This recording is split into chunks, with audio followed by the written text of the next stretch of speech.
ఇచ్చే ఆడవాళ్ళందరూ కూడా ముత్తైదువులకు వాయినం ఇచ్చేటప్పుడు తాంబూల వాయినంలో పసుపు, కుంకుమ, పూలు, పండ్లు, రవిక వస్త్రము ఉంచి తాంబూల వాయినం ఇవ్వాలి.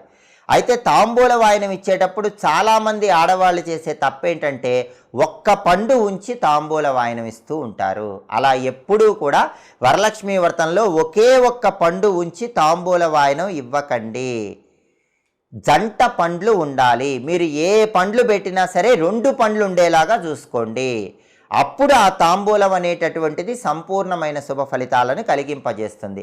వరలక్ష్మీ వ్రతం ముత్తైదువులకు తాంబూల వాయనం ఇచ్చేటప్పుడు ఆ తాంబూలంలో పసుపు, కుంకుమతో పాటు 2 పండ్లు ఉండేలాగా చూసుకోవాలి. అలాగే తాంబూల వాయనం తీసుకున్నటువంటి ఆడవాళ్ళు ఏం చేస్తారంటే ముత్తైదువులు ఆ తాంబూలంలో ఉన్నటువంటి పసుపు, కుంకుమ వీటిని మళ్ళీ ఇంకొకళ్ళకి ఇచ్చేస్తూ ఉంటారు. అలా ఇవ్వకూడదు. మీకు ఎవరైనా సరే వరలక్ష్మీ వ్రతం చేసుకుని తాంబూల వాయనం ఇచ్చినట్లయితే అందులో